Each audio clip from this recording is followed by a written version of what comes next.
February 1945, over the Rhine Valley. The night was black and airless, the kind of darkness that swallowed everything whole. 3 German Ju-88 bombers crossed the river below them, engines whispering low, confident that the night was still theirs. Then something moved. A hum, faint and steady, not their own. Oberleutnant Franz Mahler lifted his eyes from the instruments, scanning the void. Nothing. Only cloud and silence. He radioed his wingmen. No reply. A heartbeat later, a blaze of tracers split the dark. One of the Ju-88s burst apart, fragments tumbling into the trees below. Mahler banked hard, searching the sky. Still nothing. Another flash. Another scream through the intercom. The last bomber vanished from radar. And then came Mahler's final words, soft, unbelieving. "We're saying nix. Nix." They saw nothing. When dawn rose over Koblenz, the forest still burned. 3 crews gone, no witnesses, no survivors. German command called it a mystery. Yet hundreds of miles away the Americans already knew the answer. A shadow had passed through that sky, a twin-engine hunter whose eyes were made of invisible light. The Northrop P-61 Black Widow. It was the first aircraft built for the night alone, guided not by sight, but by the pulse of radar. What had once been man's oldest fear, the darkness, had turned into a weapon. Imagine being a Luftwaffe pilot in 1945, trained to trust your eyes, your instincts, your machine. One night, none of that matters. Something sees you before you know it exists. Something hunts you by the echoes of your own flight. This was no ghost. It was the future arriving early. The heart of that future was a device called the SR-728, America's Airborne Interception Radar. It worked with centimetric waves invisible to the human eye, able to paint the shape of a target miles away. It replaced instinct with mathematics. The idea had begun years before, when Britain fought alone under the Blitz. London burned while searchlights clawed at the sky, and pilots chased shadows through smoke. Radar on the ground had warned them when bombers were coming, but once those bombers crossed the coast, the darkness swallowed everything again. Each night, hundreds died because no one could see. That problem haunted every engineer who studied flight. What if radar could fly? When the United States entered the war, that question became an order. America had the factories, the scientists, and one visionary who believed the impossible could be built, Jack Northrop. Northrop had spent the 1930s obsessed with flight's geometry, sketching wings that looked like they belonged to another century. In 1941, the Army Air Forces called him to build a machine that could hunt unseen. He accepted without hesitation.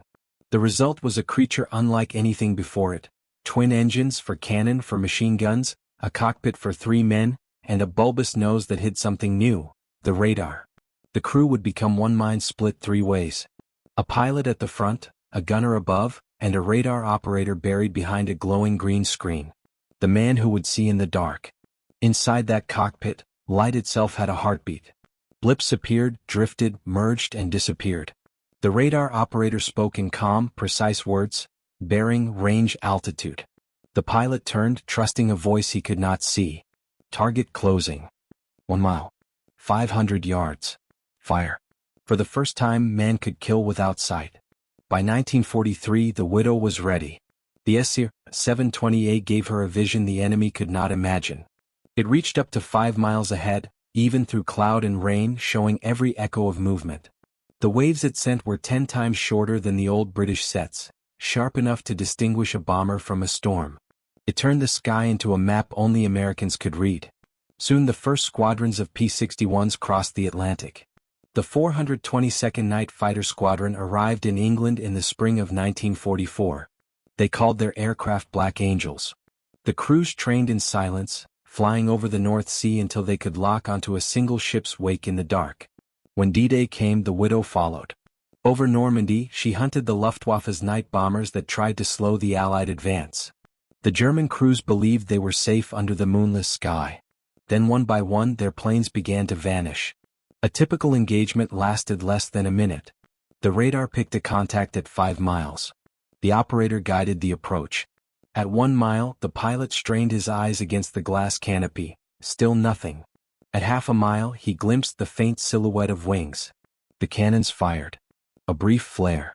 Silence. On the ground, villagers heard explosions but saw no attackers. The Luftwaffe called it black magic. The Americans called it progress. The SR-720A turned darkness into territory. The Black Widow no longer depended on moonlight, on flares, or on luck. She could fly through fog, through cloud, through the absence of everything and still strike. For the first time in history, night belonged to those who understood radio waves. But technology always carries a shadow. The pilots who flew the Widow spoke of the strange detachment of killing what they could not see. On the radar screen, an enemy was just a moving dot. When the dot vanished, the mission was complete. Some said it felt like hunting ghosts. Others said it felt like becoming one. Fear had created innovation. Innovation had destroyed the meaning of fear. And somewhere over Germany, as another bomber fell burning through the trees, the message became clear. The war had entered a new phase, one where victory belonged not to the eyes but to the mind. The Black Widow was no myth. She was a machine built from every lesson of the Blitz, every failed night interception, every death that came from not being able to see. She was science made lethal. By the time the Germans understood, the damage was done. Crews spoke of a predator that appeared without warning, fired once and disappeared again. Some never even saw the tracers. Only the impact. They called her Der Schwarze Tod, the Black Death. Yet to the Americans she was the end of chaos, proof that even the darkest sky could be mapped and mastered. The night was no longer a shield. It was a battlefield. Every new technology changes the rules of survival. Every machine built to save lives learns how to take them. And as the Widow prowled through the clouds, another question began to form. If man could see through darkness, what else might he lose in exchange? Because each revolution in war asks for a price. And the P-61 would prove that even vision has its cost. Long before the Black Widow's shadow crossed the skies of Europe, the war for the night had already begun, not with aircraft but with silence. In 1939, Britain stood alone, surrounded by darkness thicker than any weather. Every night, sirens wailed across London. Civilians ran for shelter as the hum of German bombers echoed through the clouds. The searchlights swept the sky in vain arcs. Anti-aircraft guns spat blindly into the black. The defenders were deaf and the attackers were invisible. The Luftwaffe's strategy was simple: strike at night when the British couldn't see. For them, the darkness was armor. For the defenders, it was a tomb. The British called those months the Blitz. But in the laboratories scattered around southern England, another battle was being fought, a war of equations and wavelengths. At Bawdsey Manor, a group of scientists led by Robert Watson Watt and Taffy Bowen had already built radar stations along the coast. They called it the Chain Home System, a line of towers that could detect incoming bombers before they reached land. It was the unseen wall that saved Britain. But the wall ended at the shore.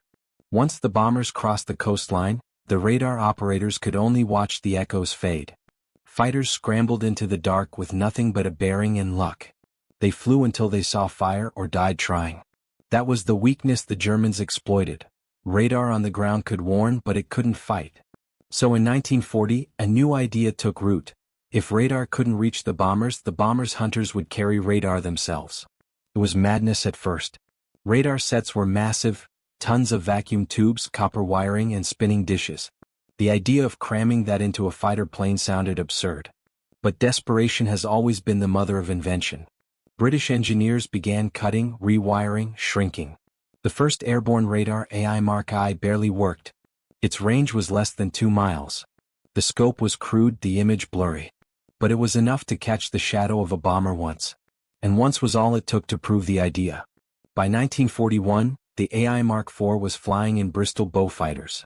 They were heavy, underpowered and clumsy, but they could see in the dark. The pilots who flew them became a new breed, the night fighters. They took off into total blackness, guided only by the voice of a ground controller and the glow of a green screen no larger than a postcard. They hunted the unseen. Some called them madmen. Others called them the first to step into the future.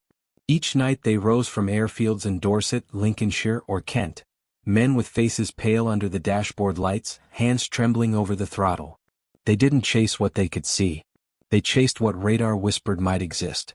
In the spring of 1941, Flight Lieutenant John Cunningham of the RAF's 604 Squadron became the first ace of the night. The newspapers nicknamed him Cat's Eyes. In truth, his vision came not from nature, but from the AI radar humming behind his seat. By the end of that year, the RAF's night fighters had turned the tables. The Luftwaffe's bombers began to fall from the dark, their crews never knowing how they were found. But Britain's radar was only half the equation.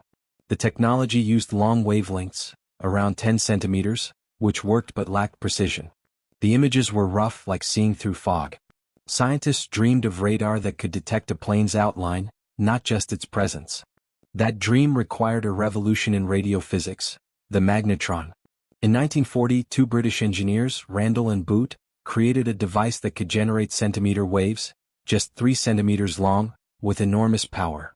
It was small enough to fit in a suitcase and powerful enough to change the world. With it, radar could see farther, sharper, faster. But Britain was out of time, out of men, and out of factories. So in 1940, a wooden box crossed the Atlantic. Inside it were the blueprints, components, and one working magnetron, the most valuable piece of technology of the war. It was part of what would be called the Tizard mission. When it reached Washington, American engineers opened the box and stared at the device in silence. They had never seen anything like it. Within weeks, laboratories from MIT to Bell were ordered to make it work. The result was the MIT Radiation Laboratory, a secret empire of science buried in Cambridge, Massachusetts. Thousands of physicists, mathematicians, and engineers were summoned. Some were still professors. Others were barely out of college. Together they built the next generation of radar. By 1942 they had produced the SER 520, then the SER 720, compact, powerful, and perfect for the air. The British had given the idea. The Americans would give it wings. The U.S. Army Air Forces saw the potential immediately. They needed an aircraft big enough to carry the radar, fast enough to fight, and strong enough to survive.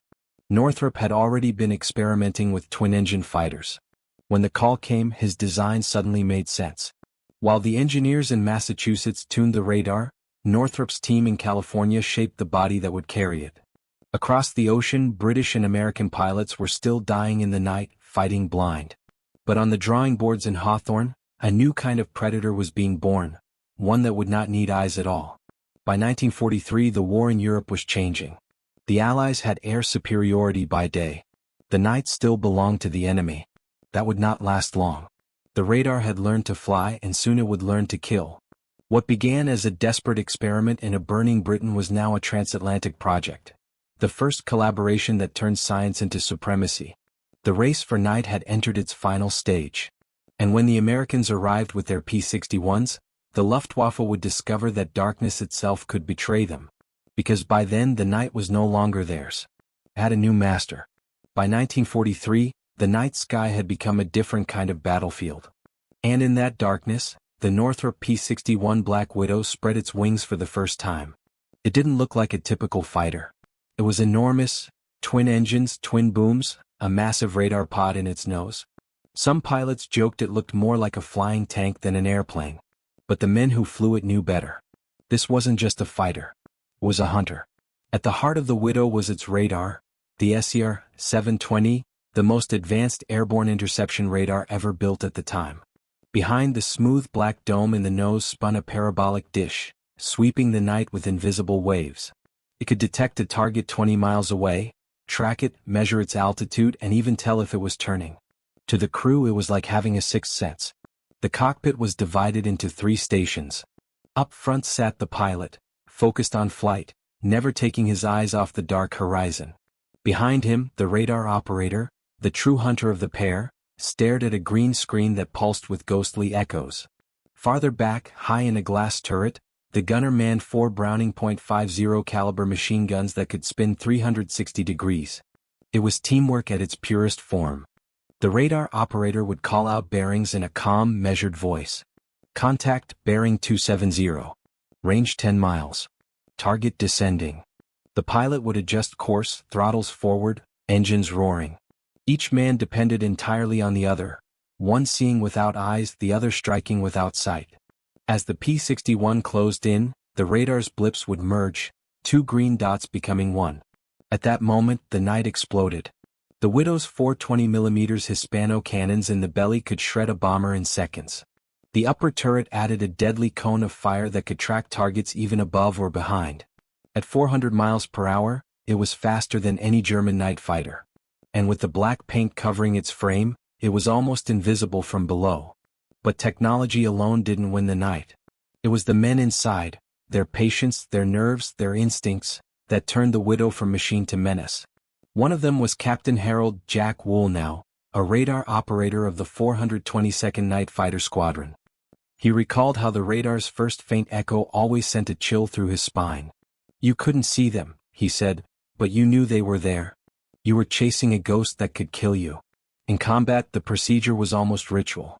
The ground control radar, called GCI Ground Control Intercept, would vector the P-61 toward an incoming raid. Once the aircraft was within 20 miles, the airborne radar took over. The operator guided the pilot step by step, watching the blip grow brighter.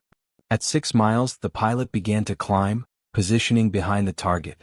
At 2 miles, the operator's voice dropped to a whisper. "At your 12 o'clock, range decreasing, 1,000 yards. Then the pilot saw it, a faint black shape barely visible against the stars.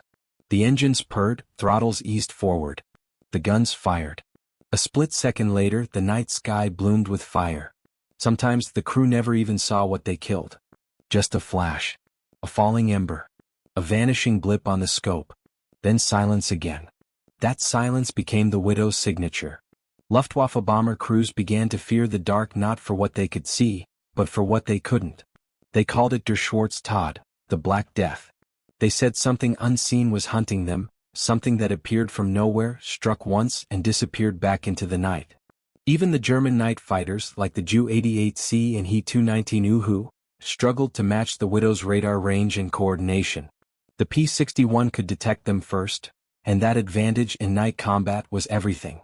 Each engagement lasted only minutes, but those minutes required absolute focus.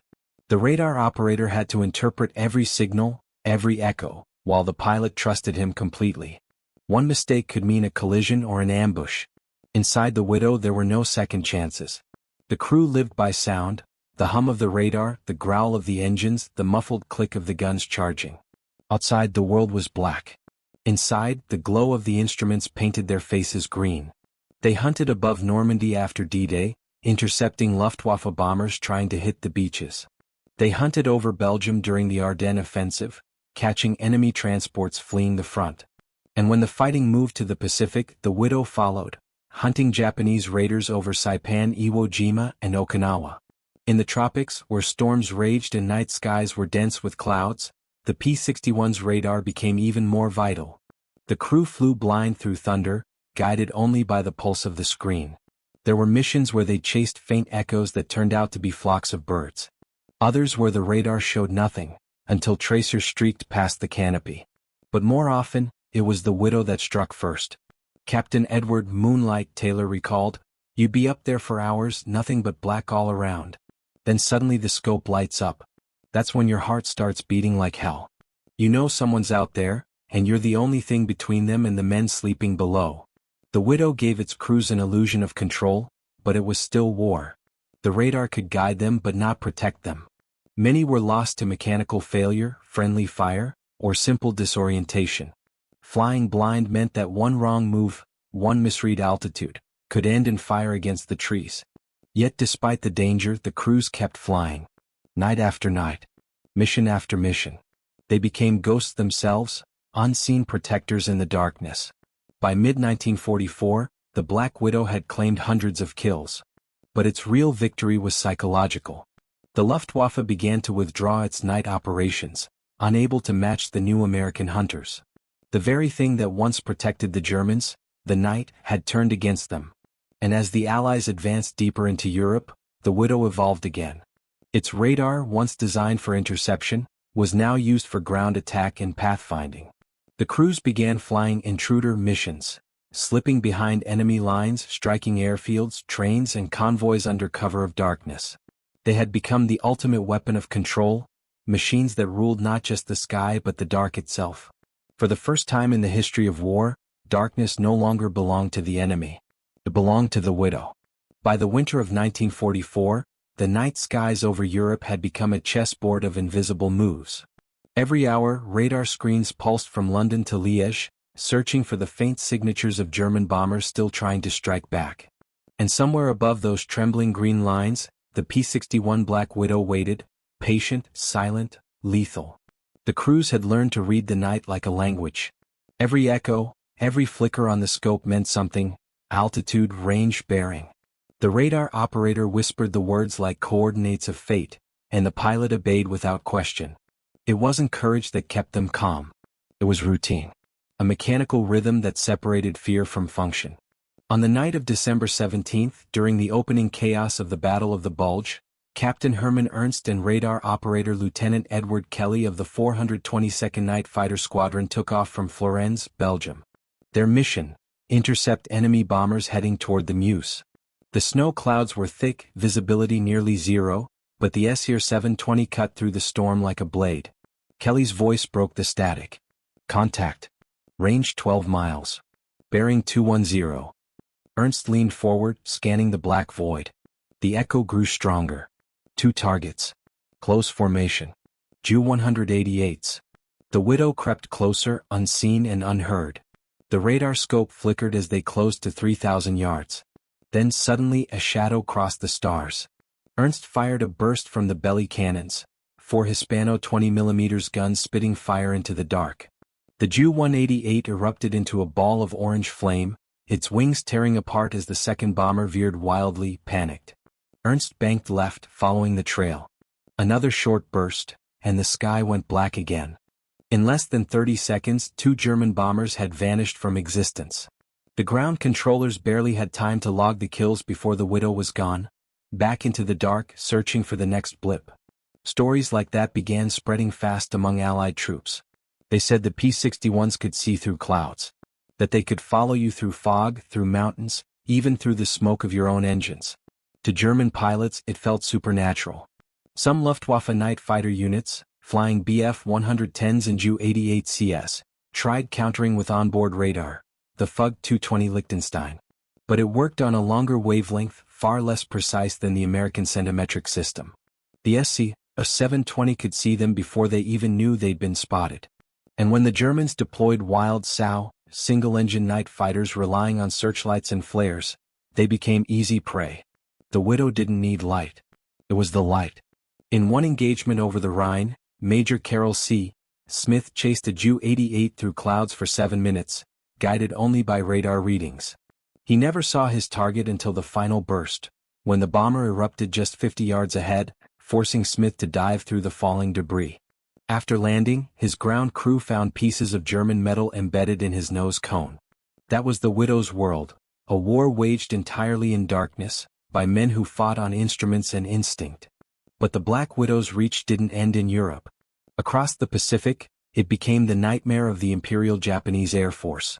In the early hours of July 30, 1944, a P-61 from the 6th Night Fighter Squadron was patrolling near Saipan.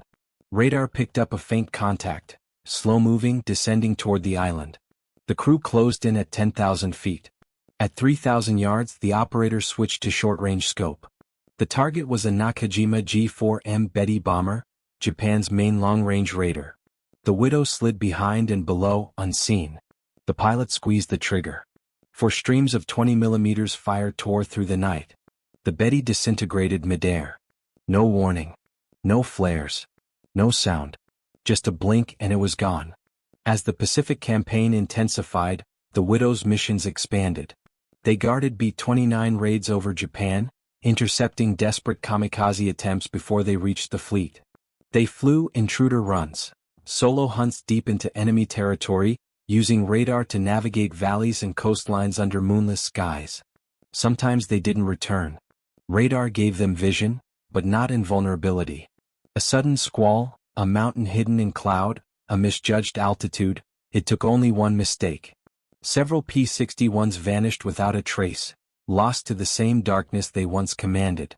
For their comrades, the radar screens would flash a bright line, then fade to silence. One crew, Captain Ben Collins and R/O Lieutenant Carl Smith, disappeared over Luzon during a night patrol. Their last transmission, contact in sight, closing. They were never found. Even in victory, the Widow demanded a price. But for those who survived, the memories never faded. Radar operators spoke of the strange intimacy of night combat, Two men alone in a metal cocoon, communicating only through clipped words and trust. The pilot's hand steady on the yoke. The operator's eyes fixed on a single glowing trace. Between them, silence. It wasn't like daytime war. There was no cheering, no sunlight, no witnesses. Only the cold satisfaction of a radar blip fading away. One less enemy, one more night survived. By 1945, the WWII had evolved further. Newer models like the P-61B and C carried improved radar systems, better engines and faster climbs. Some squadrons even replaced the turret with extra fuel tanks for longer missions.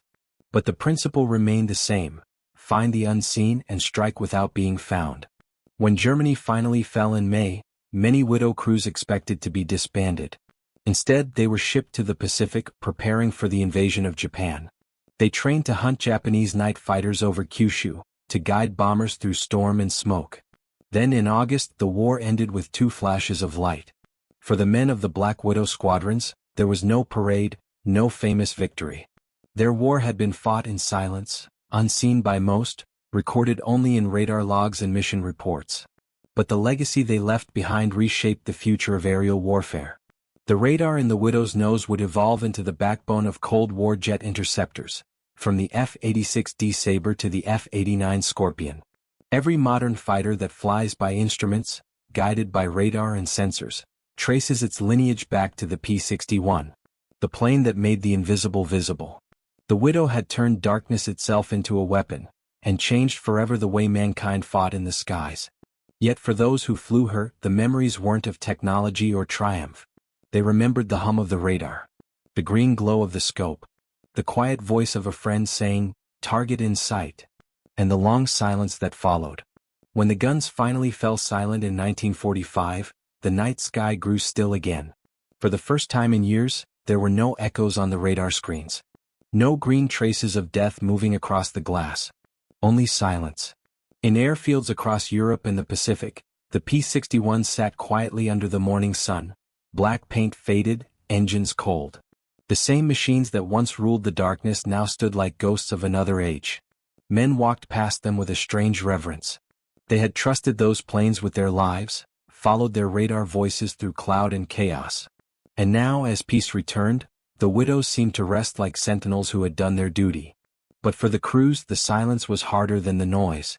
Many could not sleep without the soft hum of the radar in their ears. Some missed the pulse of the scope, the rhythm of a voice calling range and bearing. They had spent years fighting an enemy they could rarely see, and now, in peace, they struggled to see themselves. Because the Black WWII was more than a machine. It was the embodiment of a paradox, a weapon of pure invention born from fear. Fear of the unseen. Fear of the dark. When radar first appeared, even its own pilots doubted it. How could invisible waves find what human eyes could not? How could a machine replace instinct? But war has a way of forcing faith in the impossible. Every night sortie, every engagement, every life saved by that flickering screen proved something profound. That technology in the hands of desperate men could turn terror into power. The WWII did not conquer the night by force. It conquered it by understanding it. That's the true legacy of the P-61, not its guns or its kills but its vision. It made humanity's oldest fear, the dark, something measurable, knowable, conquerable. It taught the world that even in total darkness, there is always a way to see. After the war, radar became the foundation of everything: aviation, navigation, weather, defense. The echoes that once guided fighters to their targets would soon guide airliners safely home. The pulse of the SR 720 became the heartbeat of a new world. But for those who were there, the memories never faded. In the dead of night, when storms rolled over the ocean, some veterans said they could still feel it, that low vibration in their chest, the whisper of static, the ghost of the WWII calling them back. Contact, range 12 miles, closing fast. They would smile, sometimes thinking of the irony. How fear of the dark had given birth to one of mankind's greatest leaps forward. How the same force that destroyed could also enlighten. Because that's what war does. It burns. It scars. But it also pushes. Forces invention where comfort once ruled. It makes the impossible necessary. The Black WWII was the child of that necessity, a weapon no one imagined, built to fight a battle no one wanted. And yet, it became a symbol of human persistence, of our refusal to surrender to the unknown. It didn't make the night less dangerous. It made men less afraid of it. Decades later, the last surviving P-61s sit in museums, their black skins polished, their noses still holding the old radar domes. Empty now, silent. Visitors walk by, reading the plaques, admiring the shape, not realizing what those machines once represented. They see a relic. But for those who remember, it's something deeper. A time when the world was on fire, and men fought battles in the dark with faith in a flickering screen. A time when every green pulse meant life or death. And when victory wasn't measured by how much you saw, but by what you dared to face unseen. Perhaps that's the greatest truth the widow left behind, that progress often comes from fear. That in the heart of darkness, invention becomes survival. And that even the blackest night can be mastered by those brave enough to look into it. If you've stayed with this story until now, through the smoke, through the silence, through the echoes of men who hunted shadows, then you've seen what they saw. You've felt the hum of the radar, the stillness before the strike, the quiet after. And maybe, just maybe, you understand why they called it the Widow. Because every time it took flight, something in the night was destined not to return. The P-61 Black Widow, the world's first true night fighter. The plane that saw what others could not. The weapon that turned fear itself into vision. In the end, the darkness never really disappeared. It just changed shape, became signal, reflection, data. And somewhere, in the endless hum of modern radar systems scanning our skies, there's still a faint echo of that first American machine that made the night its home. A whisper in the static. A pulse in the dark. The sound of the widow, still watching. If you want to uncover more forgotten stories like this, the machines, the men, and the impossible ideas that changed war forever, stay with us. There are more echoes waiting in the dark. Subscribe and listen closely. Because history still speaks, even when the world is silent.